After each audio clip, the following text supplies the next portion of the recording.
ভিডিওটা একটু খেয়াল করে দেখবেন। আসসালামু আলাইকুম মা। ওয়ালাইকুম আসসালাম বাবা। মারে, আমার কিছু খাবার দিতে পারবি?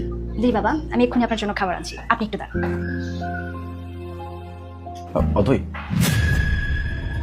আমার না প্রচন্ড ক্ষুধা লাগছে, আমাকে একটু নাস্তা বানিয়ে দিবা? তোমাকে খাবারটা তো আমি পরেও দিতে পারবো নাকি, আগে বাবাকে খাবারটা দিয়ে নি। অথই, অ্যাটলিস্ট এক গ্লাস দুধ দাও আমাকে, তুমি তো জানো আমি ক্ষুধা সহ্য করতে পারি না।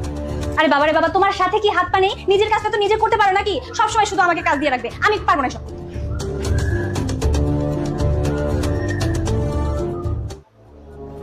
এই নিন বাবা। হক মৌলা, সবসময় সুখী থাকিস মা।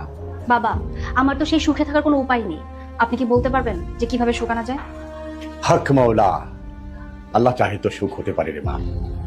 তুই যদি তোর ঘরে সুখ আনতে চাস, তাহলে প্রথমেই তোর ব্যবহার পাল্টাতে হবে। কারণ যে ঘরে পুরুষের চেয়ে মহিলার আওয়াজ বেশি হয়, ওই ঘরে কখনোই সুখ আসতে পারে না রে মা। ওই ঘরে উপরওয়ালার রহমত কখনো আসতে পারে না রে মা।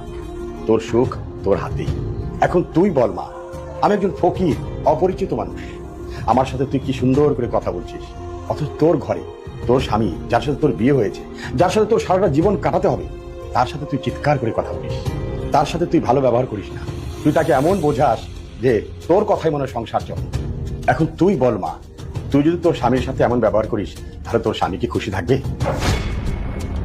এখন তোর স্বামী যদি সুখী না হতে পারে, তাহলে কি তুই সুখী হতে পারবি রে মা?